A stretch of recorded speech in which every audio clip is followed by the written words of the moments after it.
Hello students, नमस्कार, सत श्री अकाल। स्वागत है आप सभी का आपके पसंदीदा channel magnet brains IIT JEE और नीट यानी जीत के चैनल पर। और मैं अभिषेक अग्रवाल आपका जेईई केमिस्ट्री फैकल्टी लेकर आया हूं एक और अमेजिंग, एक और एक्साइटिंग, एक और धांसू नए दिन का टॉपिक, 40 डेज के क्रैश कोर्स डे 23 का टॉपिक, जो कि होगा पी ब्लॉक एलिमेंट। और पी ब्लॉक जो कहना चाहिए सारी केमिस्ट्री का, पूरी केमिस्ट्री 11th की भी मिला लो, 12th की भी मिला लो, सबसे बड़ा चैप्टर है। ठीक है, और इसका वेटेज इवन बोर्ड में भी हमने देखा था कि सबसे ज्यादा होता है। आईआईटी जेईई में भी इंपॉर्टेंट है, लेकिन इसमें जो क्वेश्चंस आते हैं वो बड़े इंटरेस्टिंग आते हैं। रीजन बेस्ड क्वेश्चंस जनरली आते हैं, आरबीक्यूज जिनको हम बोलते हैं, रीजन बेस्ड क्वेश्चंस कि ऐसा होता है तो बताओ क्यों होता है, या ऐसा होगा इसमें ट्रेंड तो किस लिए होगा। ये सारी चीजें हमें क्वेश्चंस जो आते हैं वो पी ब्लॉक से बनते हैं। ठीक है, it's a part of inorganic chemistry. और चूंकि ये बहुत बड़ा चैप्टर है, इसलिए उसको 11th और 12th दोनों पार्ट में हमने डाला था। मतलब जो सीबीएसई के करिकुलम में, ये जो सीबीएसई की बुक्स में जो एनसीईआरटी में सिलेबस के हिसाब से, उसमें 2 ग्रुप पी ब्लॉक के 11th में थे, 13 और 14, और बाकी 4 ग्रुप जो थे वो आपके 12th क्लास में थे। ठीक है, और इसमें भी पी ब्लॉक में टोटल 6 ग्रुप्स होते हैं, 13 से 18। क्यों? क्योंकि पी ऑर्बिटल, जो पी सबशेल है जिसमें 3 ऑर्बिटल्स होते हैं, वो पी एक्स, पी वाई और पी जेड, चूंकि हर ऑर्बिटल में 2 इलेक्ट्रॉन एंटर कर सकता है, तो पूरे पी सबशेल में 6 इलेक्ट्रॉन एंटर करते हैं। पूरा जो पी का सबशेल होता है उसमें 6 इलेक्ट्रॉन एंटर करते हैं, 2 पी एक्स में, 2 पी वाई में और 2 पी जेड में। तो ये 6 इलेक्ट्रॉन जो होते हैं वो एंटर करते हैं। अब उन्हीं पी ब्लॉक के हम लोग सबसे पहले देखेंगे most important questions, followed by previous year questions, यानी कि पिछले साल जेईई के कुछ पेपर्स में जो क्वेश्चन पूछे गए हैं इस चैप्टर से, उन क्वेश्चंस को हम डिस्कस करेंगे। ना सिर्फ उनके आंसर्स को, बल्कि कहना चाहिए उनके हम डिटेल्ड सॉल्यूशंस को भी डिस्कस करेंगे।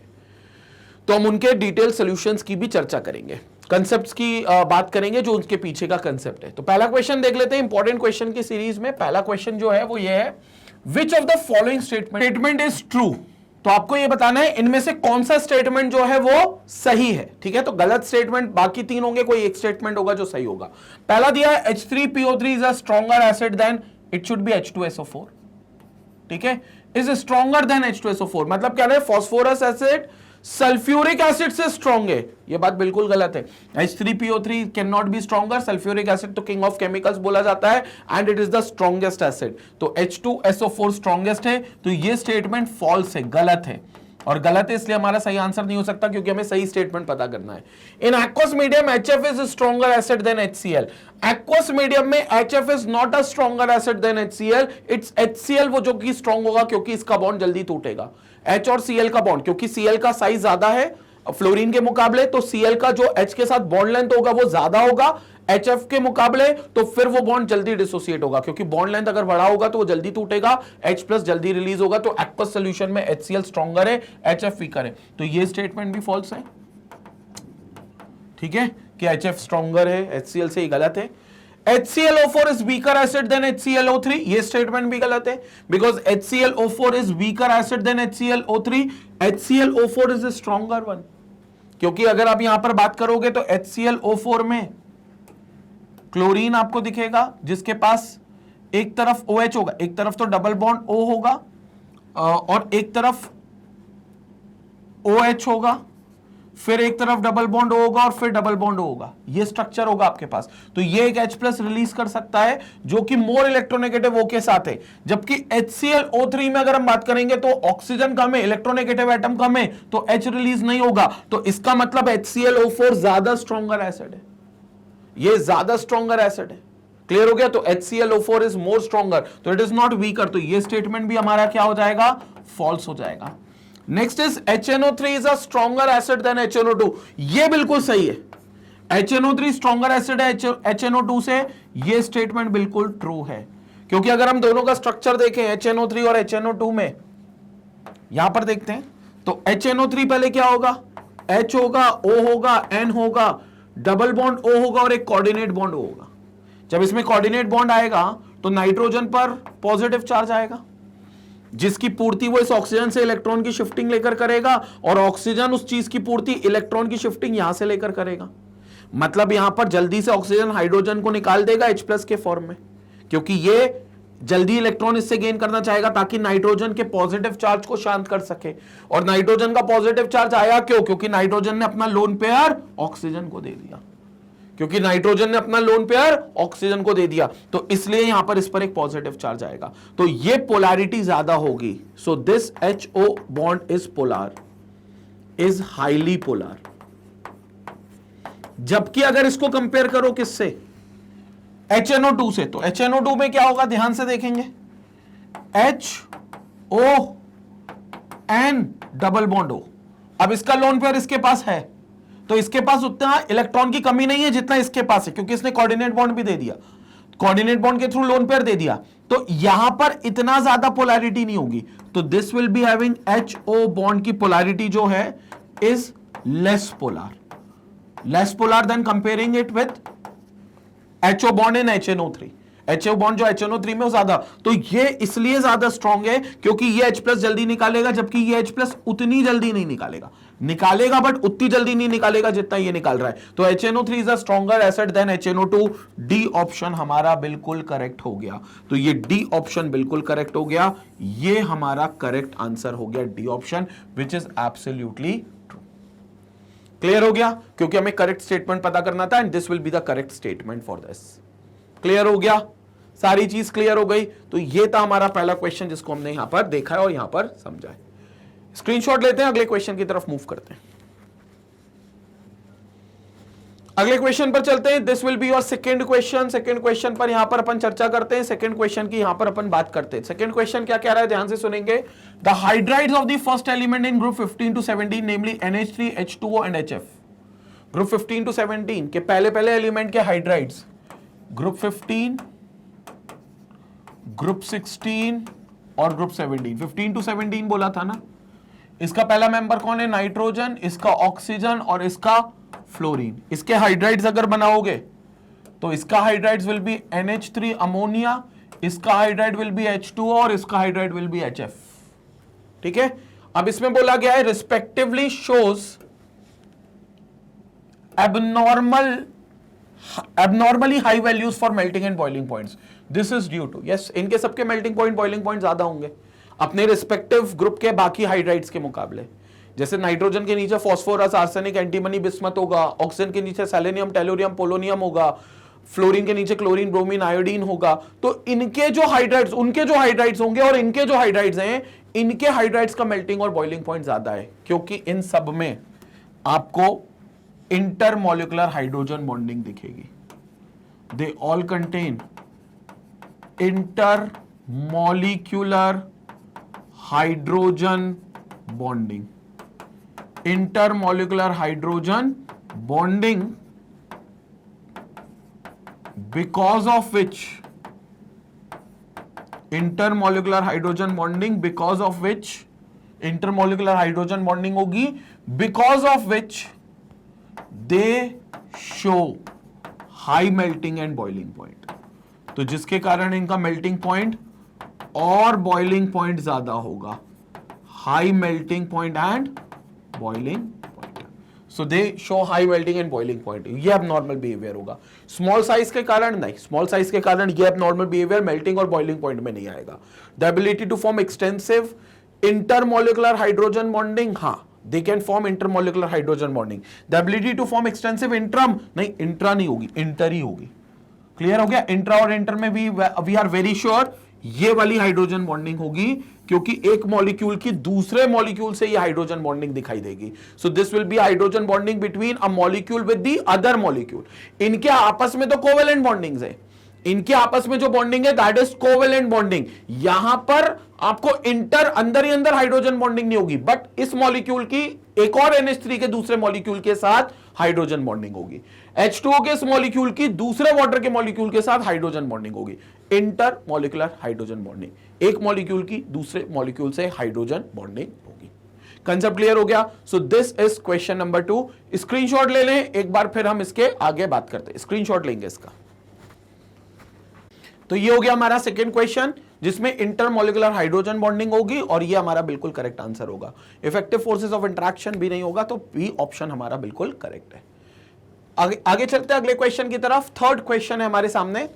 एक इनऑर्गेनिक कंपाउंड है X, ठीक है, an inorganic compound X made of two most occurring elements in the earth crust. अच्छा, जो सबसे ज्यादा मोस्ट अबेंडेंट है एलिमेंट्स है अर्थ क्रस्ट में, उनसे बना एक्स कंपाउंड है, and used in building constructions, building constructions में इस्तेमाल होता है।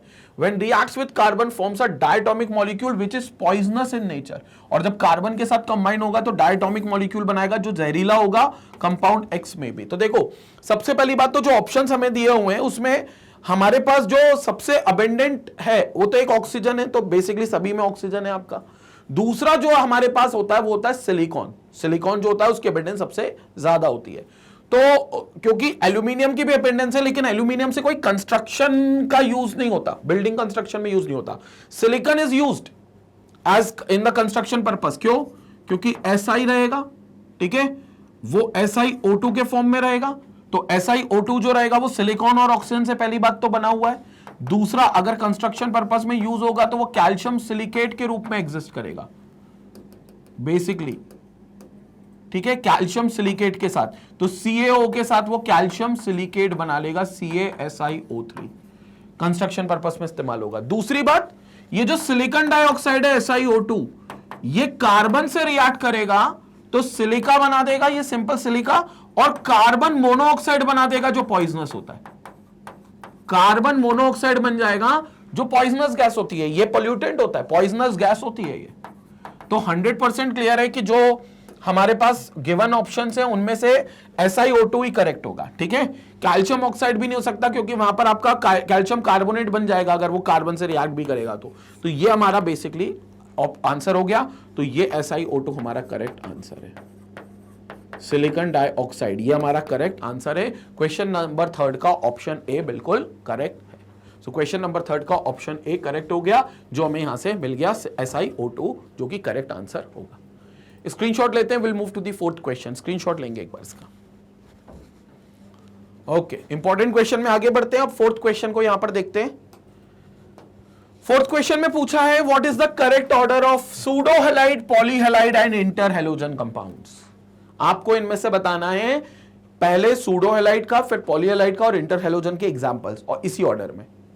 तो पहले तुम समझो सूडो हैलाइड क्या होता है। सूडो हैलाइड, ये कंसेप्ट डेवलप करने वाली बात है कि हम सूडो हैलाइड की बात कर रहे हैं कि सूडो हैलाइड क्या होता है। वो बेसिकली आयन, वो आयन या रेडिकल बोल दो उसको, आयन या रेडिकल, आयन और radical which contains more than one electronegative element, जिसके पास एक से अधिक इलेक्ट्रोनेगेटिव एलिमेंट हो, मतलब एक से ज्यादा इलेक्ट्रोनेगेटिव एलिमेंट हो, but contains only unit negative charge, but contains unit negative charge, तो उसको हम सूडो हैलाइड कहते हैं। तो सूडो हैलाइड क्या हो गया?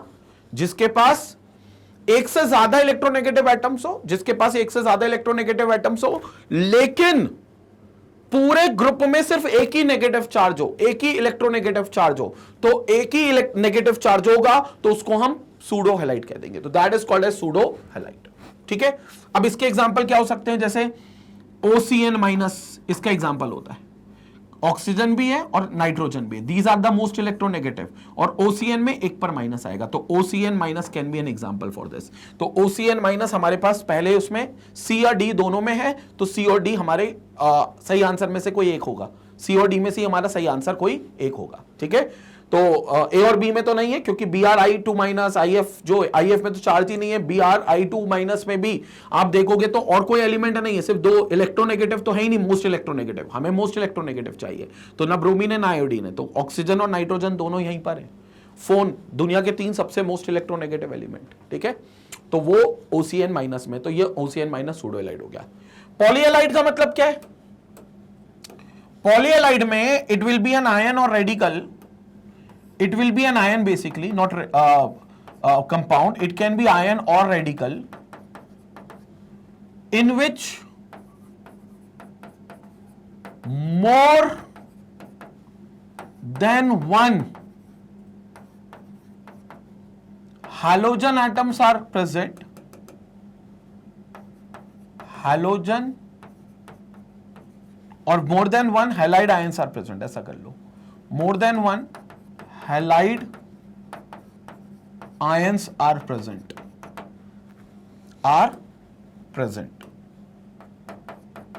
एक से ज्यादा हैलाइड आयंस प्रेजेंट होंगे तो फिर हम उसको बोल देंगे पॉलीहैलाइड। हैलाइड मतलब नेगेटिव चार्ज के साथ, ठीक है, कंपाउंड नहीं। पॉलीहैलोजन कंपाउंड्स होते हैं वो पॉलीहैलोजन में कोई चार्ज नहीं आता, लेकिन जो मतलब इंटरहैलोजन में जो पॉलीहैलाइड होंगे उसमें हैलाइड आयंस एक से ज्यादा मौजूद होंगे, मतलब नेगेटिव चार्जेस भी होंगे और हैलोजन्स भी साथ में होंगे। तो इसके एग्जांपल जैसे Bri2, इसमें से Bri2 जो होगा वो इसके एग्जांपल होगा, तो ये हो जाएगा Bri2 माइनस। तो देखो एक से ज्यादा हैलोजन है और नेगेटिव चार्ज भी Bri2। इंटरहैलोजन और इसमें क्या अंतर है? इंटरहैलोजन में कंपाउंड्स, इंटरहैलोजन कंपाउंड्स में चार्जेस नहीं होंगे, नो नेगेटिव चार्जेस। बस एक हैलोजन का कंपाउंड दूसरे हैलोजन से बनता हुआ दिखाई देगा, एक हैलोजन का कंपाउंड दूसरे हैलोजन से बनता हुआ दिखाई देगा, and there will be no negative charge, neutral होंगे, तो they are called as interhalogen. तो इंटरहैलोजन में यहां पर कौन होगा? IF7 या IF5। तो IF5 दिया हुआ है तो IF5, IF7 होता तो वो भी इंटरहैलोजन होता, क्योंकि कोई उनमें क्या नहीं होंगे? चार्जेस नहीं होंगे। अगर पॉलीहैलाइड में अगर आपके पास चार्जेस आ गए तो वो पॉलीहैलाइड हो गया, अगर हैलोजन में चार्जेस नहीं है, सिर्फ साथ में अगर कंपाउंड बना रहे हैं तो वो इंटरहैलोजन कंपाउंड हो गया। तो ये IF5। तो पहला है हमारा OCN माइनस, दूसरा Bri2 माइनस और तीसरा है IF5। तो ऑप्शन डी जो है हमारा बिल्कुल करेक्ट है इस हिसाब से। तो ये डी ऑप्शन जो हो गया ये बिल्कुल करेक्ट हो गया, hence this will be our correct answer. तो ये डी ऑप्शन बिल्कुल करेक्ट हो गया, इसलिए हमारा क्वेश्चन 4 का डी ऑप्शन करेक्ट है, जो कि सही आंसर भी है। क्लियर हो गया? स्क्रीनशॉट ले लें इस पार्ट का, फिर हम लोग अगले पार्ट पर चलते हैं। स्क्रीनशॉट लेंगे इसका। Let's move to the question number 5। अब क्वेश्चन नंबर 5 का डिस्कशन करते हैं, जो कि मोस्ट इंपॉर्टेंट क्वेश्चन का आखिरी क्वेश्चन होगा। इसके बाद हम लोग प्रीवियस ईयर क्वेश्चंस पर चर्चा करेंगे। तो क्वेश्चन नंबर 5 देखते हैं। The molecule BF3 and NF3 both are covalent compounds, but BF3 is non polar and NF3 is polar. आपको उसका रीजन देना है। BF3 और NF3 दोनों ट्राइफ्लोराइड्स हैं। BF3 is boron trifluoride, NF3 is nitrogen trifluoride. Both covalents हैं, दोनों covalents हैं, लेकिन BF3 नॉन पोलर होता है और NF3 पोलर होता है। ऐसा क्यों? क्योंकि देखो BF3 पोलर होता है मतलब इसका डायपोल मोमेंट की वैल्यू जो होती है वो 0 होती है। क्यों होती है समझेंगे। अगर इसका स्ट्रक्चर बनाए तो बोरॉन सेंटर पे विथ 3 वैलेंस इलेक्ट्रॉन्स जो वो फ्लोरीन के साथ शेयर कर रहा है, तो एक फ्लोरीन के साथ वो यहां शेयर करेगा, एक फ्लोरीन के साथ वो ये शेयर करेगा और एक फ्लोरीन के साथ वो ये शेयर करेगा। इसका अगर आप नेट डायपोल मोमेंट देखोगे तो आपको 0 मिलेगा। क्यों? क्योंकि ये इलेक्ट्रॉन यहां खींच रहा है, ये इलेक्ट्रॉन यहां खींच रहा है, तो इनका रिजल्टेंट यहां आएगा, और ये इलेक्ट्रॉन यहां खींच रहा है, इसका डायपोल मोमेंट यहां है। तो ये μ1 मान लो, ये μ12 का रिजल्टेंट मान लो, 2 3 का, बल्कि ये 2 और 3 है, तो 2 3 का रिजल्टेंट मान लो, तो ये और ये कैंसिल हो जाएंगे। तो इसका मतलब ये हो गया नेट डायपोल मोमेंट 0 हो गया। क्यों? क्योंकि तीनों का एंगल 120 डिग्री और तीन ही इलेक्ट्रॉन है उसके पास, वैलेंस इलेक्ट्रॉन, तो 120 120 120 पर। तो अगर कोई भी एक चीज, एक फोर्स लगेगी यहां पर 120 के एंगल पर, ये एक पार्टिकल है, इस पर एक फोर्स ऐसे खींच रही है, एक फोर्स ऐसे खींच रही है और एक फोर्स ऐसे खींच रही है, such that the angle between the two is 120 120 and 120 degree, और फोर्सेस तीनों में सेम है, F और F, क्योंकि तीनों में फ्लोरीन ही खींच रहा है तो तीनों में फोर्सेस सेम है। तो इसका रिजल्टेंट ये आएगा, इन दोनों का जो रिजल्टेंट होगा वो ये आएगा, ये रिजल्टेंट होगा जो इस रिजल्टेंट से कैंसिल हो जाएगा, इससे ये कैंसिल हो जाएगा। तो इसमें जो नेट फोर्स आएगा, नेट फोर्स वो 0 आएगा। ठीक है? तो जैसा अपन ये वेक्टर में करते हैं फोर्सेस 0, वैसे ये डायपोल मोमेंट भी यहां पर 0 होगा, क्योंकि 120 डिग्री का एंगल है और 120 डिग्री के एंगल पर जो फ्लोरीन है वो एक यहां खींच रहा है, एक ऐसे खींच रहा है और एक ऐसे खींच रहा है। जिसमें इसका और इसका जो रिजल्टेंट होगा वो ऐसा बनेगा जो बिल्कुल इसके 180 डिग्री पर होगा, मतलब वो बिल्कुल इसको काटेंगे, तो इन दोनों के जो डाइपोल मोमेंट्स होंगे वो कैंसिल हो जाएंगे और जो फाइनल डाइपोल मोमेंट आएगा वो जीरो आएगा, तो नेट डाइपोल मोमेंट जीरो आएगा। किसमें? BF3 में। बट ऐसा अमोनिया में नहीं होगा। क्यों नहीं होगा अमोनिया में? क्योंकि भैया अमोनिया जो है वो है NH3 और NH3 में नाइट्रोजन के पास 5 लोन पेयर, मतलब 5 इलेक्ट्रॉन पेयर, जिसमें से 3 तो वो क्या कर रहा है, हाइड्रोजन के साथ बॉन्ड बना रहा है, तो 1, 2 और 3। अगर मान लो BF3 जैसा बनाते तो एक हाइड्रोजन यहां से एक बॉन्ड बनाता, दूसरा हाइड्रोजन यहां से दूसरा बॉन्ड बनाता और तीसरा हाइड्रोजन यहां से तीसरा बॉन्ड बनाता। लेकिन नाइट्रोजन के पास तो 2 इलेक्ट्रॉन और हैं जो एक लोन पेयर बन के रहते हैं, तो वो लोन पेयर यहां पर आ जाएगा, ये लोन पेयर यहां आ गया, ये लोन पेयर ऑफ इलेक्ट्रॉन यहां आ गए, और उस लोन पेयर के कारण ये जो एंगल 120 डिग्री का मिलना चाहिए था, वो एंगल चेंज हो जाएगा और ये एंगल ऐसा दब जाएगा, वो एंगल बदल जाएगा। तो ये सारे बॉन्ड जो हो जाएंगे नीचे दब जाएंगे, नीचे। मतलब मान लो ऐसे थे 120 120 120, ये ऐसा 120 120 120, ये तीनों फिंगर्स में आपस में 120 का डिस्टेंस। अब ऊपर से एक लोन पेयर आ गया, तो लोन पेयर बोलेगा भैया ये बॉन्ड को नीचे दबना पड़ेगा क्योंकि मेरा रिपल्शन तेज है। नाइट्रोजन पे जो 2 इलेक्ट्रॉन के जोड़े बैठे हैं वो फ्री है, उनको कोई काम धंधा है ही नहीं, खुद बॉन्डिंग बना नहीं रहे, दूसरों की बॉन्डिंग अलग उनको बिगाड़नी है, तो वो क्या करेंगे, ऊपर से आ गए तो वो रिपेल करेंगे, और रिपेल करेंगे तो ये तीनों उंगलियां नीचे मुड़ जाएंगी। अब ये बन गया भैया पिरामिड, ये क्या बन गया आपका, पिरामिड, तो इसको हम बोल देंगे पिरामिड बन गया। तो 120 डिग्री का एंगल बदल जाएगा। अब जो डाइपोल मूवमेंट है वो नेट नीचे की तरफ लगेगा क्योंकि सारे बॉन्ड नीचे की तरफ झुक गए। तो यहां पर देखो, अब स्ट्रक्चर देखो, ये रहा नाइट्रोजन, ये रहा हाइड्रोजन, ये रहा हाइड्रोजन और ये रहा हाइड्रोजन, बल्कि कहना चाहिए ऊपर की तरफ लगेगा। अच्छा, NH3 की जगह NF3 लेना है, कोई बात नहीं। Hydrogen will replaced by fluorine, फर्क कुछ नहीं पड़ेगा बॉन्ड एंगल पर। तो ये जो हमने हाइड्रोजन बनाया इसकी जगह हम फ्लोरीन ले लेते हैं, तो यहां पर H हटाते, ये भी H हटाते, ये भी H हटाते, ठीक है। अब फ्लोरीन आ गया यहां पर उसी बॉन्ड एंगल से, तो ये हो गया अपना फ्लोरीन, ये फ्लोरीन, ये फ्लोरीन। अभी भी लोन पेयर रहेगा तो नीचे तीनों फ्लोरीन के बॉन्ड झुक गए, तो ये नीचे झुक गए, यहां फ्लोरीन, यहां फ्लोरीन और यहां फ्लोरीन, और ऊपर बैठा है एक लोन पेयर। अब ये फ्लोरीन बोलता है भैया मैं लोन इलेक्ट्रॉन यहां लेकर भागूंगा, ये फ्लोरीन कहता है मैं नाइट्रोजन का इलेक्ट्रॉन यहां लेकर भागूंगा, ये फ्लोरीन कहता है मैं नाइट्रोजन का लोन पेयर यहां लेकर भागूंगा। तीनों इलेक्ट्रॉन लेकर भागना चाहते हैं, और तीनों अगर ऐसी डायरेक्शन में भागेंगे तो नेट रिजल्टेंट डाइपोल मोमेंट यहां लगेगा, यानी कि इलेक्ट्रॉन एक्चुअली नीचे चला जाएगा। तो यहां पर म्यू की वैल्यू कुछ आएगी जो कि 0 नहीं होगी, मतलब डाइपोल मोमेंट की कुछ वैल्यू आ रही है जो कि 0 नहीं हो रही है। और डाइपोल मोमेंट अगर 0 नहीं है तो फिर वो पोलार हो गया। इसका डाइपोल मोमेंट 0 था तो ये नॉन पोलार हो गया था, नॉन पोलार हो गया था। इसका डाइपोल मोमेंट 0 नहीं है तो ये पोलार हो गया। जिसका dipole moment other than 0 value रखता है वो पोलार हो गया, इसलिए it's a polar covalent bond. ठीक है, तो अब रीजन देख लो, boron is a metal and nitrogen is a gas, ये तो कोई फालतू की बात है, तो कुछ है ही नहीं।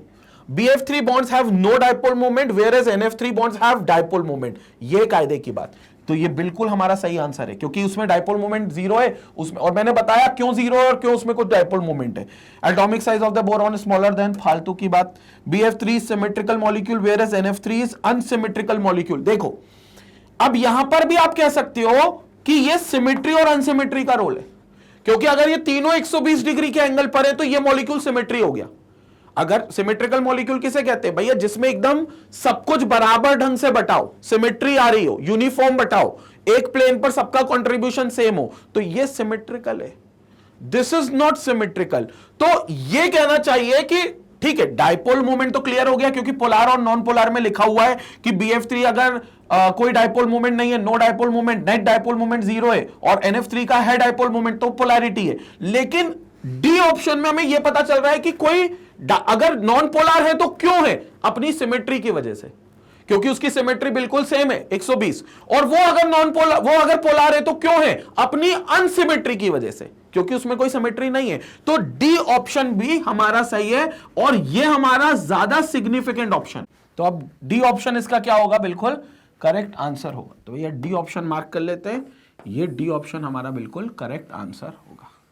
ठीक है, क्लियर हो गया। तो ये अप्रोप्रिएट है। देखो गलत तो बी वाला भी नहीं है, लेकिन वो तो क्लियर दिख रहा था ना, अगर एक पोलार है एक नॉन पोलार है तो डायपोल मोमेंट जो पोलार है उसका कुछ होगा और नॉन पोलार का डायपोल मोमेंट जीरो होगा।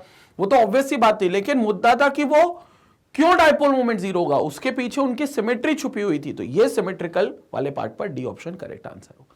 अब हम लोग चलते हैं प्रीवियस ईयर क्वेश्चंस पर, यानी कि पिछले कुछ सालों में जो इस पर प्रीवियस ईयरली क्वेश्चंस इस चैप्टर से हैं, पी ब्लॉक एलिमेंट से, उनको हम डिस्कस करते हैं। पिछले कुछ सालों के क्वेश्चंस को यहां पर हम उठाकर डिस्कस करेंगे।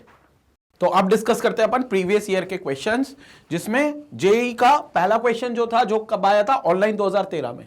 जेई मेंस के पेपर में ऑनलाइन में जो ऑनलाइन मोड हुआ था उसमें 2013 का सवाल है। सवाल क्या कह रहा है, ध्यान से सुनेंगे। The catenation tendency of carbon, silicon और germanium is in the order. Germanium की सबसे कम होती है इनमें से, सिलिकॉन की उससे ज्यादा होती है। सबसे अच्छा कैटिनेशन तो कौन दिखाता है, कार्बन। कैटिनेशन याद है ना, एक ही एटम अपने साथ ही सेल्फ बॉन्डिंग कर सकता है, सेल्फ लिंकेज कर सकता है और बड़ी बड़ी चेनें बना सकता है। इस प्रॉपर्टी को हम कैटिनेशन प्रॉपर्टी कहते हैं। तो ये बड़ी चेन बना सकता है, this is called as catenation. The bond energies in kilojoules per mole of carbon carbon, silicon silicon and germanium germanium bonds are respectively. बहुत सिंपल सा खेल है। बॉन्ड एनर्जी का ऑर्डर पूछा है तो एक बात क्लियर कर लो, जो बॉन्ड एनर्जी होगी, जो बॉन्ड एनर्जी होगी वो डायरेक्टली प्रोपोर्शनल होगा कैटिनेशन के। यानी कि जो बॉन्ड एनर्जी होगी वो डायरेक्टली प्रोपोर्शनल होगा किसके, कैटिनेशन के। जितना अच्छा कैटिनेशन उतनी ज्यादा बॉन्ड एनर्जी। तो बॉन्ड एनर्जी जो है वो कैटिनेशन से डायरेक्ट चलेगा, तो जर्मेनियम जर्मेनियम का बॉन्ड एनर्जी सबसे कम, उससे ज्यादा सिलिकॉन सिलिकॉन का बॉन्ड एनर्जी और सबसे ज्यादा कार्बन कार्बन की बॉन्ड एनर्जी। तो सबसे कम वैल्यू कौन कौन सी है, तीन वैल्यू अपने को दे रखी है, 348, 297, 260। तो ये 260, फिर किस क्या होगा, फिर 260 के बाद 297 इसका सिलिकॉन सिलिकॉन का और कार्बन कार्बन का वी हैव 348। तो ये 348 किलो जूल्स पर मोल में बॉन्ड एनर्जीज होंगी। ठीक है, तो इसमें हमें ऑर्डर किसका बताना है, ऑर्डर किसका बताना है, carbon carbon silicon silicon germanium germanium. तो 348, 297 और 260, 348, 297 और 260 एज पर the option given. Option A 100% correct answer होना चाहिए। तो ऑप्शन ए करेक्ट आंसर है भी, ये बिल्कुल करेक्ट आंसर है। क्लियर हो गया। So how we got this answer, क्योंकि सबसे ज्यादा बॉन्ड एंथैल्पी जो होगी वो कार्बन कार्बन के पास होगी, bond energy, because carbon carbon में अगर हम देखें तो कैटिनेशन सबसे ज्यादा, और जिसका सबसे ज्यादा कैटिनेशन उसकी बॉन्ड एनर्जी सबसे ज्यादा। ठीक है, क्वेश्चन तो चलता रहेगा। ये कंसेप्ट जो यहां से मिला है वो ज्यादा इंपॉर्टेंट है। ये कंसेप्ट जो यहां से मिला ये इंपॉर्टेंट है कि बॉन्ड एनर्जी और कैटिनेशन का सीधे तौर पे एक रिलेशन है, जो कि डायरेक्ट रिलेशन होता है। क्लियर हो गया फर्स्ट क्वेश्चन। स्क्रीनशॉट लेंगे, will move to the second question. Screenshot लेंगे पहले इसका। ओके, चलते अब सेकंड क्वेश्चन की तरफ। सेकंड क्वेश्चन क्या कहता है, जेईई मेन 2018 का सवाल है भाई। जेईई मेन 2018 में क्या सवाल पूछा गया था ये देख लेते हैं। The compound that does not produce nitrogen gas by the thermal decomposition is. आपके सामने कुछ कंपाउंड दिए गए हैं, आप ये जानना चाह रहे हैं कि इस कंपाउंड में अगर सबको हीट करें तो कौन सा कंपाउंड है जो नाइट्रोजन गैस नहीं देगा। ठीक है, तो एक एक करके सबको हीट करके देख लेते हैं भैया कि कौन नाइट्रोजन गैस दे सकता है कौन नहीं। पहला कौन सा है, बेरियम नाइट्राइड, BaN3 बेरियम ऐसा नाइट्राइड है। तो यहां पर आपके पास क्या बनेगा, अगर आप हीट करते हो तो इसमें बेरियम अलग हो जाएगा और नाइट्राइड अलग हो जाएगा। So basically this should be Ba3N2। ठीक है, मतलब फॉर्मूला जो आएगा it should be Ba3N2, Ba3N2। तो ये बेसिकली क्या करेगा, हीट करेंगे, बेरियम अलग और नाइट्रोजन मॉलिक्यूल अलग, नाइट्रोजन मॉलिक्यूल अलग हो जाएंगे। तो nitrogen molecule will be separated out. तो यहां से नाइट्रोजन निकलेगा। Second, ammonium chromate. तो दिस इज अमोनियम क्रोमेट। ठीक है, अमोनियम डाइक्रोमेट बल्कि कहना चाहिए। तो this is NH4 whole twice, NH4 whole twice, Cr2O7।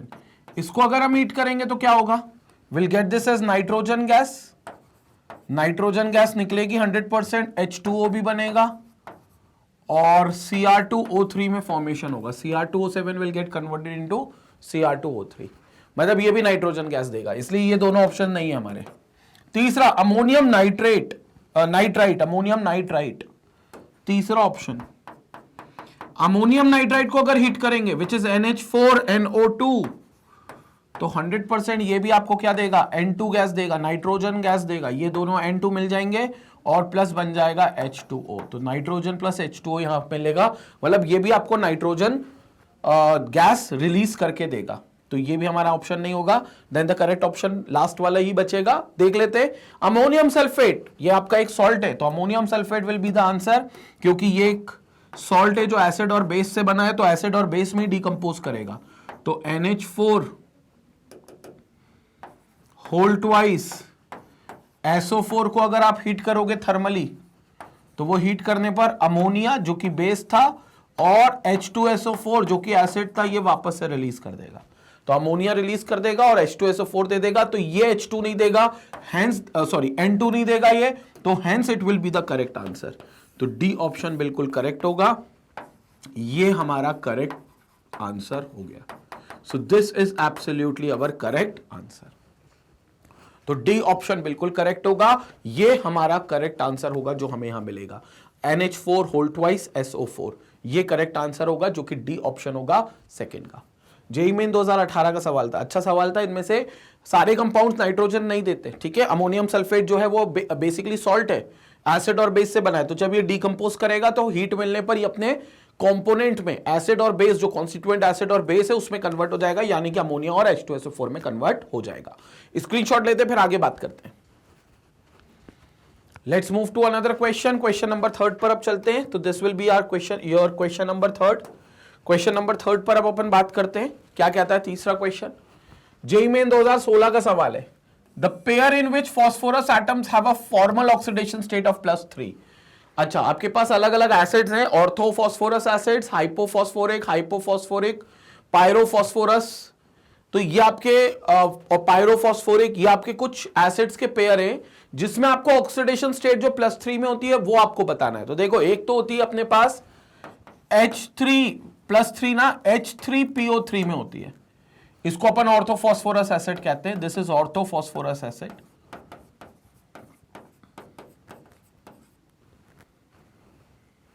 Orthophosphorous acid, तो ये अपना ऑर्थोफॉस्फोरस एसिड हो गया, ठीक है। और एक होता है हमारे पास H4P2O5 में, मतलब H4P2O5 में, विच इज H4P2O5 में, जिसमें क्योंकि यहां पर भी आप देखोगे तो +3 ऑक्सीडेशन स्टेट आएगी। कैसे? ऑक्सीजन के पास कितने, 5 × 2 10 हो जाएंगे, हाइड्रोजन पे 4 हो जाएंगे, 10 - 4 6, 2 p पर 6, तो 1 p पर +3। तो this is called as pyrophosphorous acid, pyrophosphorous acid, ठीक है। कैलकुलेट करके देख लेते हैं। इस पर हम मान लेते हैं इसका x है, हाइड्रोजन का +1 है, कितनी बार है, 3 बार है, तो +1 × 3 +x, प्लस ऑक्सीजन का -2 है, तो -2 कितनी बार है, 3 बार है, तो -2 × 3 इक्वल टू 0। तो यह हो गया +3 + x -6 equal to 0। So this implies x की वैल्यू आ गई कितनी, +3, जो हमें चाहिए था। तो ऑक्सीडेशन स्टेट फास्फोरस पर कितना आ गया, +3 ही चाहिए था। तो एक तो ये हो गया हमारे पास, ठीक है। अब ऑर्थोफॉस्फोरस एसिड वाला पहले पता कर लेते हैं। एक तो यहां है और एक यहां है, देख लेते हैं इनमें से कोई आंसर होगा।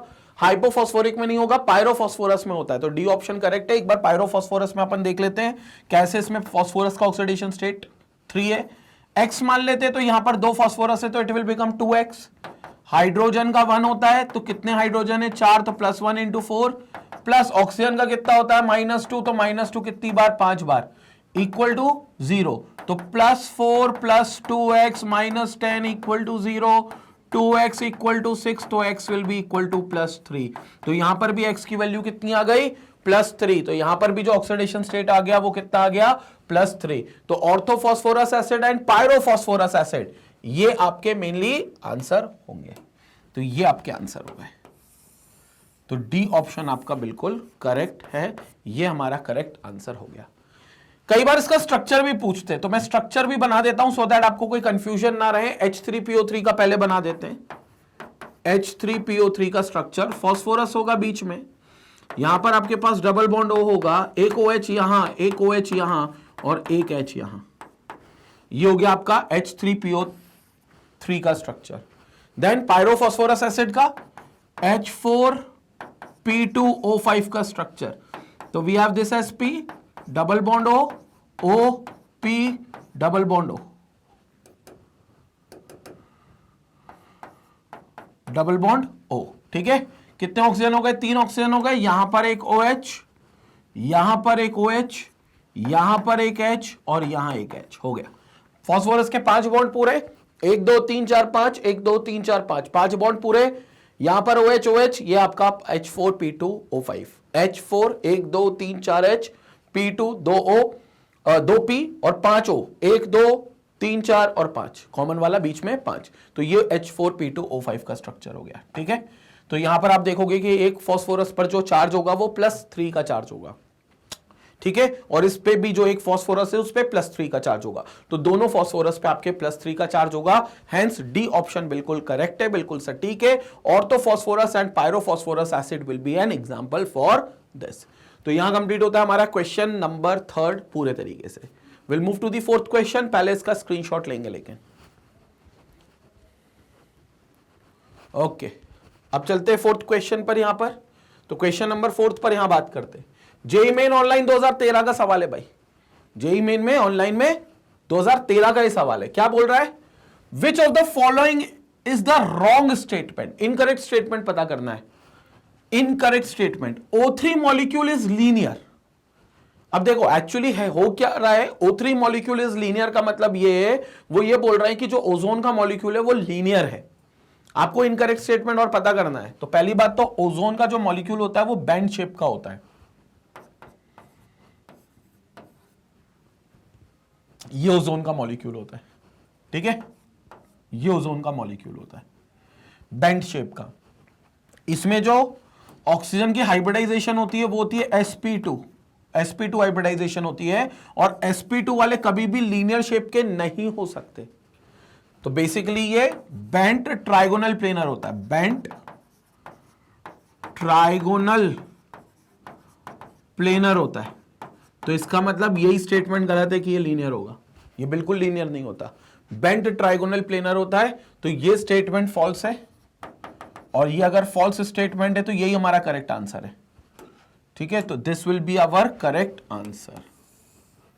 यही हमारा करेक्ट आंसर होगा। बाकी ऑप्शंस भी देख लेते हैं, उनको भी एनालाइज कर लेते हैं, लेकिन ये हमारा करेक्ट आंसर मिल गया। Ozone is violet black in solid colour state, बिल्कुल सही है। वॉयलेट ब्लैक होता है अगर सॉलिडिफाई कर दिया जाता है तो वॉयलेट बहुत डार्क, जिससे मैंने लिखा हुआ है ना ये इसी कलर का लगभग बन जाए। अब C option, ozone is diamagnetic gas, बिल्कुल सही है। ओजोन अगर गैस के फॉर्म में है तो उसके सारे इलेक्ट्रॉन्स जो होंगे वो पेयर्ड अप होंगे, तो वो डायमैग्नेटिक रहेगी। तो ये भी ट्रू स्टेटमेंट है। ONCl and ONO- are not isoelectronic, ये तो चेक कर लेते हैं अपन। ऑक्सीजन के पास कितने इलेक्ट्रॉन भाई जल्दी बताएं? 8, नाइट्रोजन के पास 7, 8 और 7 15, और क्लोरीन के पास 17। तो टोटल हो गया 32 इलेक्ट्रॉन्स। बढ़िया बात है, ठीक है ना। क्लोरीन के पास 17, 7 और 8 32। ONO- पर ऑक्सीजन के पास कितने? 8, तो 2 ऑक्सीजन है तो 8 और 8 16, और नाइट्रोजन के पास 7, और एक माइनस का चार्ज है तो एक एक्स्ट्रा। कितना हो गया? 16 + 7 23 और 24, बिल्कुल सही है। दोनों आइसो इलेक्ट्रॉनिक नहीं है। ये स्टेटमेंट भी ट्रू है, इसलिए हमारा करेक्ट आंसर नहीं हो सकता। रॉन्ग स्टेटमेंट हो गया ए, जो हमें यहां पर मिलेगा। ठीक है, तो रॉन्ग स्टेटमेंट हो गया ए, जो हमें यहां पर मिलेगा। क्लियर हो गया? तो ये चीज हो गई ए, जो कि हमारा सही आंसर है, क्योंकि यही हमारा गलत स्टेटमेंट है। क्योंकि ओजोन sp2 हाइब्रिडाइजेशन का होता है, sp2 ट्राइगोनल प्लेनर होते हैं। बेंड इसलिए आएगा because of the lone pair, but yes इसके पास लीनियर नहीं होगा, क्योंकि लीनियर होता तो हाइब्रिडाइजेशन sp हो जाता, हाइब्रिडाइजेशन sp हो जाता। तो ये इसका सही आंसर है। स्क्रीनशॉट लेंगे फिर आगे बात करेंगे। Okay, let's move to another question. अब चलते हैं अगले क्वेश्चन की तरफ, जो है क्वेश्चन नंबर 5। जेईई मेन 2015 का सवाल। जेईई मेन 2015 में सवाल पूछा गया था। क्वेश्चन 5 क्या कह रहा है? Which among the following is the most reactive, इनमें से आपको बताना है कौन से ज्यादा रिएक्टिव है। बहुत ही लल्लू ऑप्शंस दिए, क्वेश्चन तो ठीक था लेकिन जब ऑप्शंस मैंने देखे तो बहुत ही लल्लू ऑप्शंस हैं। हमेशा याद रखना सेम एटम के जो मॉलिक्यूल्स होंगे ये सबसे ज्यादा स्टेबल होंगे, होमो एटॉमिक मॉलिक्यूल्स जिनको कहते हैं, क्योंकि दो जब एटम्स होते हैं तो वहां इलेक्ट्रोनेगेटिविटी का डिफरेंस कुछ नहीं होता, और जब इलेक्ट्रोनेगेटिविटी का डिफरेंस कुछ नहीं होता तो कोई किसी से इलेक्ट्रॉन की छीना झपटी नहीं करता। मतलब इलेक्ट्रोनेगेटिव नहीं तो क्या करते हैं, इलेक्ट्रॉन को छीन लेते हैं किसी से भी। और दो अगर सेम एटम्स है तो दोनों कौन उसमें से कौन चोर, कोई चोर नहीं, दोनों सेम ही है हमारे लिए। तो जैसे क्लोरीन 2 है Cl2, अब यहां पर क्या होगा, Cl का बॉन्ड Cl से बन रहा है, कहने को तो दोनों ही चोर हैं, या कह लो कोई यहां पर दोनों आमने सामने तो कोई चोरी नहीं करेगा, क्योंकि कौन बड़ा चोर ऐसा आइडेंटिफाई नहीं कर सकते। तो इसका मतलब ये हो गया कि यहां पर जो इलेक्ट्रॉन पेयर है वो बिल्कुल बीच में रहेगा, बीच में रहेगा तो it will be more stable, and more stable means less reactive. तो ये more stable and hence less reactive, more stable and hence less reactive. इसका मतलब हो गया Br2 भी नहीं हो सकता, I2 भी नहीं हो सकता, क्योंकि ये सब होमो एटॉमिक मॉलिक्यूल्स है, होमो एटॉमिक स्पीशीज है, दोनों एटम सेम है। तो ये बात याद रखना, जितने होमो एटॉमिक स्पीशीज होती हैं, होमो एटॉमिक स्पीशीज जितनी भी होती हैं will not have any difference in their electronegativities, will not have any difference in their electronegativity, in their electronegativity will not have any difference in their electronegativity, and hence they will be stable, और इसलिए वो लोग क्या रहेंगे, stable रहेंगे, and hence they will be stable, इसलिए वो लोग क्या रहेंगे, स्टेबल रहेंगे। देयरफॉर लीस्ट रिएक्टिव, और हमें पता करना है कौन सा, मोस्ट रिएक्टिव, तो हमारा डी ऑप्शन हो जाएगा। Therefore these are least reactive, therefore these are least reactive. Clear हो गया। जबकि आईसीएल की बात करें, यहां पर देखेंगे इंटर हेलोजन कंपाउंड है आयोडीन और क्लोरीन का, ये हेट्रोएटॉमिक है, दिस इज हेट्रोएटॉमिक, जिसमें chlorine is more electronegative, heteroatomic in which chlorine is more electronegative, Cl is more electronegative, and hence more electronegative, and hence ICL bond will be polar, और इसलिए ICL का जो bond हो जाएगा ये क्या हो जाएगा भाई, पोलार, क्योंकि आई और क्लोरीन के बीच में, आयोडीन और क्लोरीन के बीच का बॉन्ड पोलार होगा, एंड देयरफॉर रिएक्टिव, और जहां पोलैरिटी आ गई वहां पर रिएक्शन 100% होगी, एंड देयरफॉर रिएक्टिव, तो इसलिए वो 100% क्या हो जाएगा, बिल्कुल रिएक्टिव हो जाएगा। तो therefore this will B 100% reactive. Option D बिल्कुल करेक्ट है, ये हमारा करेक्ट आंसर हो जाएगा। समझ में आया क्यों आंसर्स ऐसे हमारे आ रहे हैं, क्योंकि सिंपल सी बात है, अगर सेम एटम होगा तो सेम एटम में कोई इलेक्ट्रोनेगेटिविटी डिफरेंस नहीं होगा। हमारे लिए या तो दोनों ही चोर हैं या दोनों ही चोर नहीं है, तो कोई इलेक्ट्रॉन की चोरी चकारी नहीं करेगा, वहां से कोई इलेक्ट्रॉन उचका के नहीं लेकर जाएगा, छीना झपटी नहीं करेगा, जिससे मॉलिक्यूल में पोलैरिटी नहीं आएगी। और अगर मॉलिक्यूल में पोलैरिटी नहीं आ रही है मतलब वो लेस रिएक्टिव है, मतलब वो स्टेबल है, और क्योंकि पोलैरिटी वाले मॉलिक्यूल जिनमें नहीं आती है वो स्टेबल होते हैं। लेकिन कहीं अगर दो एटम अलग अलग हो गए तो 100% कोई तो एक होगा जो ज्यादा इलेक्ट्रोनेगेटिव होगा, भले इलेक्ट्रोनेगेटिविटी 0.01 का हो, लेकिन होगा तो सही, वहां पर मॉलिक्यूल में पोलैरिटी आएगी और हम कहेंगे वहां पर मॉलिक्यूल अनस्टेबल होगा और इसलिए वो रिएक्टिव होगा। तो यहां हमारा आईसीएल ही था जो रिएक्टिव होगा, क्योंकि जो स्पीशी थी वो हेट्रोएटॉमिक थी, दैट इज हेट्रोएटॉमिक, अलग अलग एटम से बनी थी, ऊपर के 3 होमोएटॉमिक सेम एटम से बने थे। जेईई मेन 2015 का सवाल था, लल्लू सवाल था, स्क्रीनशॉट लेंगे। तो ये था हमारा 5th क्वेश्चन, जेईई मेन 2015 का सवाल था, ठीक है। तो ये क्वेश्चन था 5th। Let's move to the 6th question. JEE Main 2014 का सवाल है, 2014 में क्वेश्चन पूछा था। आपको बताना है क्वेश्चन में, among the following oxo acids the correct decreasing order of acidic strength is. बहुत इंपॉर्टेंट क्वेश्चन है ये। यहां से एक कंसेप्ट क्लियर करेंगे हम कि ऑक्सो एसिड्स में जो सेंट्रल एटम होगा, सेंट्रल एटम कौन होगा, जिससे सारे बॉन्डेड होंगे, वो सेंट्रल एटम की ऑक्सीडेशन नंबर के ऊपर एसिडिक स्ट्रेंथ डिपेंड करेगी। यानी कि oxidation number of central atom से एसिडिटी डायरेक्टली प्रोपोर्शनल होगी। मतलब acidity of oxo acids, acidity of oxo acids will be directly proportional to the oxidation number of the central atom। मतलब जिसका oxidation number ज्यादा उसका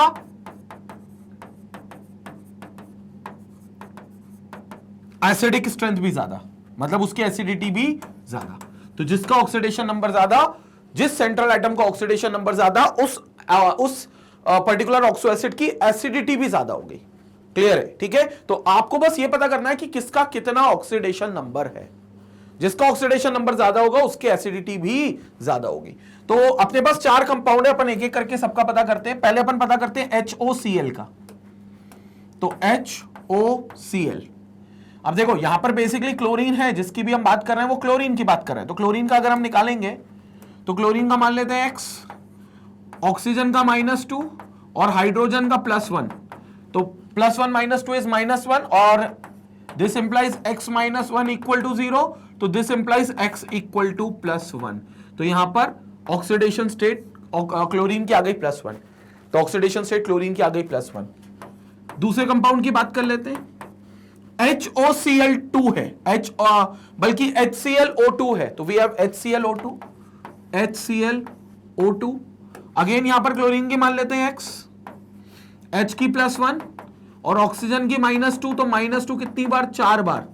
और इक्वल -2 कितनी बार? 2 बार। तो -4 हो जाएगा इक्वल टू 0, क्योंकि न्यूट्रल है ना, छूने पर करंट नहीं लगेगा, तो नेट चार्ज विल बी 0। तो यहां से क्या हो जाएगा? +1 + x -4 इक्वल टू 0। तो x -3 equal to 0, this implies x equal to +3। तो यहां पर x की वैल्यू +3 आ गई, मतलब इस पे क्लोरीन पे चार्ज +3 है, इस पे +1 था। 2 हो गए। तीसरे की बात करते हैं। तीसरा है हमारा HClO3, HClO3 की। यहां पर क्लोरीन की ऑक्सीडेशन स्टेट मान लेते कितनी? X, हाइड्रोजन +1 तो +1 + x, ऑक्सीजन की -2 लेकिन 3 बार, क्योंकि 3 ऑक्सीजन है, इक्वल टू 0, क्योंकि ओवरऑल चार्ज 0 है। तो +1 + x -6 equal to 0, x -5 equal to 0, this implies x equal to +5। तो x की ऑक्सीडेशन स्टेट यानी कि क्लोरीन की ऑक्सीडेशन स्टेट +5 आ गई। देख रहे हो ऑक्सीडेशन स्टेट बढ़ रही है। +1 यहां +1 थी, Cl की +1 थी, ठीक है, नॉट ऑफ ऑक्सीजन, Cl की +1 थी, यहां पर Cl की +3 थी, यहां Cl की +5। लास्ट बच गया D, यहां पर D देख लेते हैं, विच इज HClO4। तो यहां पर मान लेते हैं Cl की x है, हाइड्रोजन की +1, ऑक्सीजन की -2, वो भी कितनी बार? 4 बार, इक्वल टू 0। तो ये हो जाएगा +1 + x -8 equal to 0, x -7 equal to 0, x equal to +7। यानी कि यहां पर ऑक्सीडेशन स्टेट +7 हो गई। तो क्लोरीन की ऑक्सीडेशन स्टेट +7 आ गई। तो यहां क्लोरीन की जो ऑक्सीडेशन स्टेट हो गई वो +7 आ गई। तो सिंपल सी बात है, जिसका ऑक्सीडेशन नंबर ज्यादा होगा उसकी एसिडिटी भी ज्यादा होगी, जिसमें ऑक्सीडेशन नंबर सेंट्रल एटम का ज्यादा होगा। तो सबसे ज्यादा किसमें? इसमें। तो ये सबसे ज्यादा एसिडिक HClO4, और हमें डिक्रीजिंग ऑर्डर करना है ना, तो ये सबसे ज्यादा HClO4, फिर HClO3, फिर HClO2 और फिर सबसे आखिरी में HOCl। तो हमारे पास क्या बन गया? HClO4 सबसे ज्यादा, यहां पर सबसे ज्यादा HClO4 2 में है, लेकिन फिर HClO3 इसमें, यहां पर तो HOCl आ गया, तो ये गलत हो गया, ये सी ऑप्शन सही है। HClO4, HClO3, HClO2, सबसे कम एसिडिटी HOCl की है। तो इसका मतलब ये हमारा करेक्ट ऑर्डर है, यानी कि ये हमारा करेक्ट आंसर है। तो 6th क्वेश्चन का ऑप्शन सी बिल्कुल करेक्ट आंसर है। और इससे कंसेप्ट हमें जो मिलता है मेनली ऑक्सो एसिड का, और ये सभी ऑक्सो एसिड पर लागू होगा। क्या कंसेप्ट मिलता है कि जिस किसी भी ऑक्सो एसिड में सेंट्रल एटम की ऑक्सीडेशन नंबर सबसे ज्यादा होगा उसकी एसिडिटी भी सबसे ज्यादा होगी। तो ऑक्सीडेशन नंबर ज्यादा मतलब एसिडिटी भी सबसे ज्यादा। सी ऑप्शन बिल्कुल हमारा करेक्ट है। ठीक है, आंसर लिखना था एसिडिटी लिख दिया, बट एनीवे क्लियर हो गया। बात एक ही है, हमें सबसे ज्यादा एसिडिटी पता करनी थी और ट्रेंड पता करना था, तो यही करेक्ट आंसर होगा। ठीक है, तो this was sixth question. Screenshot लेते हैं, फिर आगे बात करते हैं। स्क्रीनशॉट लेंगे।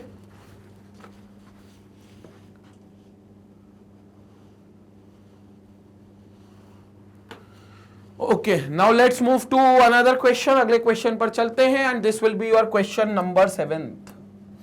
7वें क्वेश्चन को अब देखते हैं। AIEEE 2011 का सवाल है। तो पहले IIT का एक अलग पेपर होता था और बाकी जो NITs होते थे और जितने भी रीजनल कॉलेजेस होते थे ऑटोनॉमस एंड गवर्नमेंट, उसमें AIEEE का एग्जाम होता था, all India engineering entrance exam. ठीक है, all India engineering entrance exam. तो AIEEE में 2011 में सवाल पूछा था। क्या पूछा था? Boron can not form which one of the following anions. इनमें से बोरॉन कौन सा एनायन नहीं बना सकता? अब तुम ध्यान से ऑप्शन को देखोगे तो तुमको दिखेगा यहां पर बोरॉन के साथ 6 फ्लोरीन, बोरॉन के साथ 4 हाइड्राइड आयन, बोरॉन के साथ 4 हाइड्रोक्साइड और बोरॉन के साथ 2 ऑक्साइड। आपको बेसिकली ये दिखेंगे। अब अगर हम बोरॉन की बात करें तो एटॉमिक नंबर होता है 5, इलेक्ट्रॉनिक कॉन्फ़िगरेशन होता है 2,3 और सब इलेक्ट्रॉनिक कॉन्फ़िगरेशन होता है 1s2 2s2 2p1। ये हो गया 1s2 2s2 2p1। ये इलेक्ट्रॉनिक कॉन्फ़िगरेशन है। अगर बोरॉन का ग्राउंड स्टेट में आउटर मोस्ट शेल का ऑर्बिटल बनाए, जैसे तो ये 2s हो गया जिसमें 2 इलेक्ट्रॉन और ये 2p हो गया जिसमें 3 इलेक्ट्रॉन। तो इसमें कितने? 2 इलेक्ट्रॉन, 2s और 2p में 1 इलेक्ट्रॉन 3 ऑर्बिटल है बट 1 इलेक्ट्रॉन। तो ये होगा 2s2 और ये हो जाएगा 2p1। तो दिस विल बी 2p1। अब 2d ऑर्बिटल तो है नहीं इसके पास, 2d तो है नहीं, तो ये क्या कर सकता है? ये 2 ऑर्बिटल में तो किसी को अक्यूमुलेट कर सकता है और ज्यादा से ज्यादा एक्साइटेड स्टेट पर इस इलेक्ट्रॉन को जम करके यहां पर अनपेयरिंग कर देगा और इन चारों ऑर्बिटलों को इन्वॉल्व कर सकता है। मतलब मैं ये कहना चाह रहा हूं कि इसके जो मैक्सिमम एनायन, जो कंबाइंड एनायंस बनेंगे, वो कितनी जगह अक्यूमुलेट हो सकते हैं? 2s में 1 इलेक्ट्रॉन, क्योंकि मैंने एक्साइटेड स्टेट पर टेम्परेचर बढ़ाकर इसको एक यहां पहुंचा दिया, और 2p में 2 इलेक्ट्रॉन। तो ये 2s1 हो गया, 2p2 हो गया और 2p2 में 2 इलेक्ट्रॉन। तो अब क्या हो सकता है? एक एनायन आपका यहां पर अक्यूमुलेट हो सकता है, एक यहां हो सकता है 2, एक यहां हो सकता है 3 और एक यहां हो सकता है 4 एनायंस ये अक्यूमुलेट कर सकता है, वो भी एक्साइटेड स्टेट पे। नहीं तो ग्राउंड स्टेट की बात करें तो सिर्फ ये 3 कर सकता था और पूरे तरीके से जो खाली है वो तो 2 ही है। तो अनपेयर्ड इलेक्ट्रॉन भी पेयरिंग में हिस्सा ले सकते हैं, मतलब अनपेयर्ड इलेक्ट्रॉन्स भी किसी एनायन का 1 इलेक्ट्रॉन शेयर कर सकते हैं अपने अंदर, तो ये भी इन्वॉल्व हो जाएगा। तो मैक्सिमम 3 हो गए ग्राउंड पे, एक्साइटेड पे मैक्सिमम हो गए 4। लेकिन कुछ भी कर लो, 4 से बियॉन्ड आप इलेक्ट्रॉन्स, 4 से बियॉन्ड एनायंस को आप अक्यूमुलेट नहीं कर सकते, क्योंकि इतना ही ऑर्बिटल है ना। हां, अगर 2d ऑर्बिटल होता तो हो सकता है d इन्वॉल्व हो जाता, तो फिर और ज्यादा कर सकता था, जो कि एल्यूमिनियम में होगा, जो कि एल्यूमिनियम इसी परिवार का हिस्सा है, बोरॉन की फैमिली का हिस्सा ही एल्यूमिनियम, बोरॉन के जस्ट नीचे आता है, लेकिन एल्यूमिनियम रख सकता है क्योंकि एल्यूमिनियम थर्ड शेल में आ गया और थर्ड शेल में d आ गया, क्योंकि थर्ड शेल में d का आना शुरू थर्ड शेल से ही होता है। यहां तो 2 ही शेल है ना, 2s 2p, 2d नहीं है। So absence of 2d, hence 2d orbital, hence they cannot accumulate,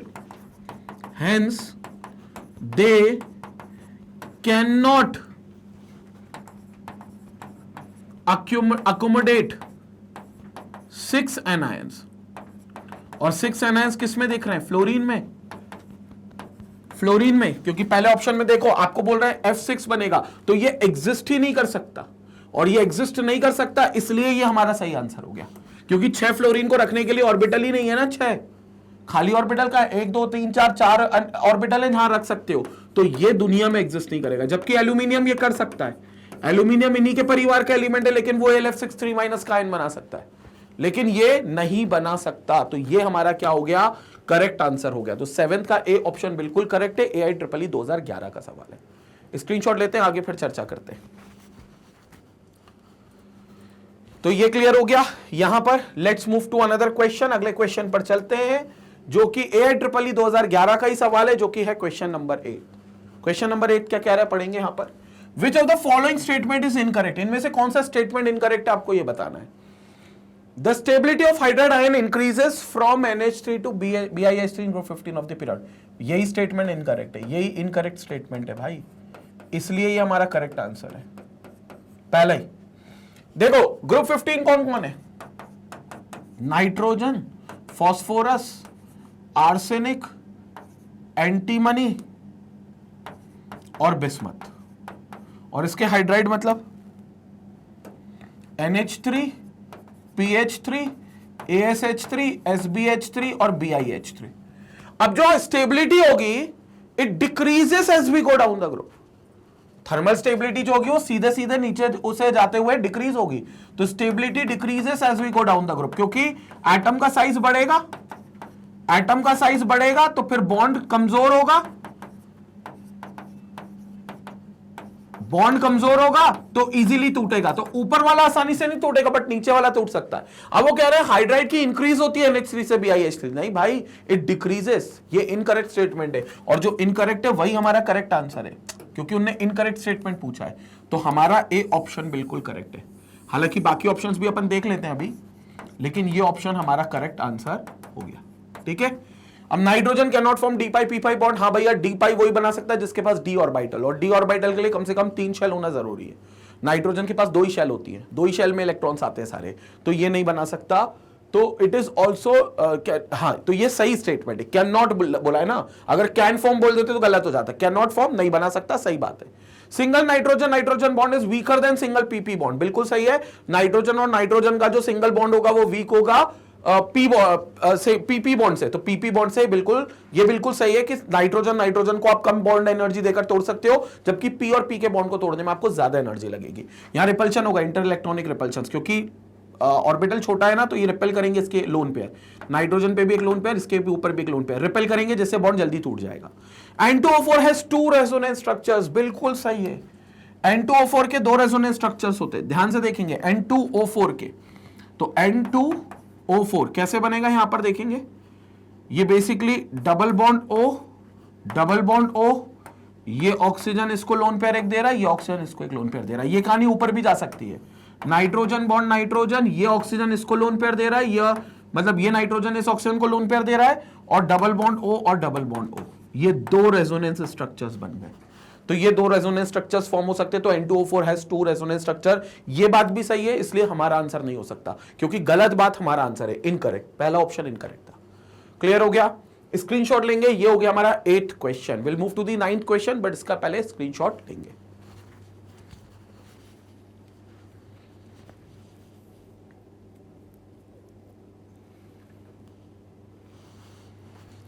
okay, let's move to another question. अगले क्वेश्चन पर चलते हैं अब अपन। ये AIEEE 2011 का सवाल हो गया, 8वां सवाल। लेट्स मूव टू बी 9वां सवाल। AIEEE 2011 का ही सवाल है। क्या सवाल है, ध्यान से देखेंगे। Which of the following statement regarding sulphur is incorrect. फिर से सल्फर के लिए कौन सा स्टेटमेंट इनकरेक्ट है, इनमें से वो पता करना है। S2 molecule is paramagnetic, 100% paramagnetic, true statement, क्योंकि इसमें अनपेयर्ड इलेक्ट्रॉन रहेगा, और अनपेयर्ड इलेक्ट्रॉन रहेगा तो पैरामैग्नेटिज्म आएगा, ये बिल्कुल सही स्टेटमेंट है। The vapour eight 200 degree Celsius consist mostly of acid ring, बिल्कुल सही है। पकड़ रिंग होती है एसिड की, वो फॉर्म करता है, बिल्कुल फॉर्म करता है, और इनफैक्ट क्राउन लाइक स्ट्रक्चर में होता है। तो वेपर फेस पे 200 डिग्री सेल्सियस में एसिड रिंग वो बेसिकली बनाता है, कुछ इस तरीके से क्राउन शेप का स्ट्रक्चर होता है ये। तो यहां पर जितने जितने जॉइंट्स है वहां पर सब जगह सल्फर होता है। ये सल्फर 1 2 3 4 5 6 7 और 8, ये एसिड होता है। ठीक है, एट 600 डिग्री सेल्सियस टेम्परेचर बढ़ गया, the gas mainly consist of S2 molecule, बिल्कुल सही है, ये भी ट्रू है। जैसी टेम्परेचर बढ़ाओगे और 600 डिग्री तक लेकर जाओगे तो the molecule will form S2 molecule, तो वहां पर सल्फर का S2 फॉर्म में एग्जिस्ट करेगा, एसिड से S2 में आ जाएगा, ये भी ट्रू है। तो लास्ट ऑप्शन ही आंसर होगा फिर तो। The oxidation state of sulphur is never less than +4 in its compounds, नहीं भैया ये फॉल्स है। +4 से बोल रहा है कभी कम नहीं हो सकती कंपाउंड में। देखो भैया H2S में, H2S एग्जांपल है, इसमें पता है कितनी होती है हाइड्रोजन की ऑक्सीडेशन स्टेट, बोलो वैलेंसी बोलो +1, कितने हाइड्रोजन है 2, तो +1 × 2, इसकी मान लो चलो x है, टोटल 0, तो +2 + x = 0, तो x = -2। सल्फर की यहां पर ऑक्सीडेशन स्टेट कितनी आ रही है, -2, तो सल्फर की ऑक्सीडेशन स्टेट -2 आ रही है, 4 से कम आ रही है, +4 से कम। एग्जांपल आपके सामने है। और वो तो कंपाउंड बोल दिया उनने, एसिड में 0 आती है, एलिमेंटल फॉर्म में 0 आती है, वो भी +4 से कम है, तो वो भी +4 से कम है, बट -2 का कंपाउंड आपके सामने है, हाइड्रोजन सल्फाइड। तो ये स्टेटमेंट गलत है और इसलिए ये हमारा करेक्ट आंसर है, क्योंकि हमें गलत स्टेटमेंट ही पता करना था, क्योंकि वही हमारा करेक्ट आंसर था। ठीक है, तो ये हमारा बिल्कुल करेक्ट आंसर है। क्लियर हो गया? तो यहां पर हमारा कंप्लीट होता है प्रीवियस ईयर क्वेश्चन, जो कि हमने 9 क्वेश्चंस देखे हैं IEEE के 2011 का ये लास्ट सवाल था। इसका स्क्रीनशॉट लेंगे, इसके बाद हम वीडियो कंक्लूड करेंगे।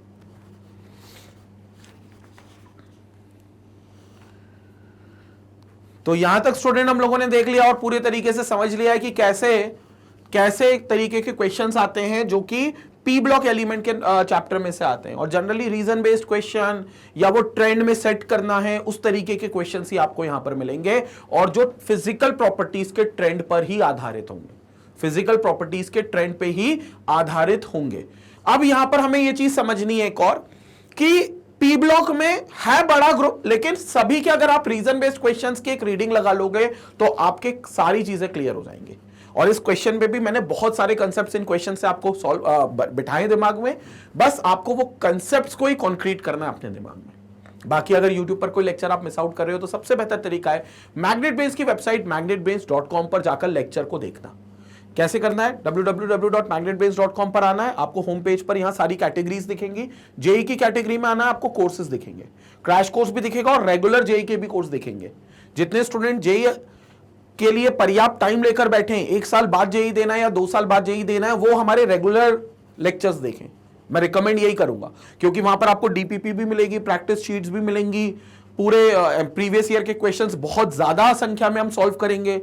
500, 700, 800 क्वेश्चन एक चैप्टर से हम लोग सॉल्व कर रहे हैं, सबके वीडियोस बने हुए हैं, तो वो लोग रेगुलर लेक्चर देखें। बट जिनका JEE कुछ ही टाइम के बाद है, महीने 2 महीने 3-4 महीने के बाद ही है, वो लोग क्रैश कोर्स देख सकते हैं। तो वॉच नाउ पर जैसे ही क्लिक करोगे सारे चैप्टर की यहां पर लिस्टिंग आएगी। सब्जेक्ट पहले आएंगे, सब्जेक्ट के बगल में प्लस का आइकन है, जैसे ही क्लिक करोगे सभी टॉपिक नीचे आपको यहां पर दिखाई देंगे। पहला टॉपिक ये, दूसरा ये, तीसरा ये, चौथा ये, सारे टॉपिक की आपको यहां पर लिस्टिंग मिल जाएगी। किसी पर भी क्लिक करोगे हाई क्वालिटी का बफर फ्री वीडियो यहां पर रन होगा, हाई क्वालिटी का बफर फ्री वीडियो आपको मिलेगा। और बता दूं बिल्कुल फ्री ऑफ कॉस्ट है, मतलब ऐसा नहीं कि तुम्हें वेबसाइट पे बुला रहे हो तो किसी चीज का सब्सक्रिप्शन बाय करना है, कोई पैकेज खरीदना है, कुछ कोड लगाना है, कुछ नहीं। 100% फ्री एजुकेशन है। 1, 2, 4 चैप्टर नहीं, बल्कि कंप्लीट सिलेबस आपको जेई का, नीट का, K12 का सब कुछ फ्री मिलेगा वेबसाइट पर। तो भैया जितने भी स्टूडेंट्स हैं, जितने भी तुम्हारे फ्रेंड्स रिलेटिव्स हो जो एक ऐसे चैनल की तलाश में हो जहां JEE की तैयारी वो करना चाहते हैं, पहली बात तो फ्री ऑफ कॉस्ट करना चाहते हैं, दूसरी बात क्वालिटी कंटेंट के साथ करना चाहते हैं। ऐसा नहीं कि फ्री ऑफ कॉस्ट है तो क्वालिटी के साथ कोई कॉम्प्रोमाइज है, आप कंपेयर कर लो कहीं से भी, क्वालिटी में आपको कोई कॉम्प्रोमाइज नहीं मिलेगा मैग्नेट ब्रेन्स के चैनल पे। और साथ ही जितने भी नीट एस्पिरेंट्स हैं, तुम्हारे जितने भी फ्रेंड्स हो जो बायो सेगमेंट में नीट की तैयारी कर रहे हैं, उनके साथ भी चैनल को आप शेयर कर सकते हो। पहले खुद चैनल को भी सब्सक्राइब करें, उसके बाद शेयर करें, वीडियो पसंद आई तो लाइक जरूर करें। इसी तरीके से मैग्नेट ब्रेन्स को अपना प्यार और सपोर्ट देते रहे। Stay connected, stay educated. Thank you.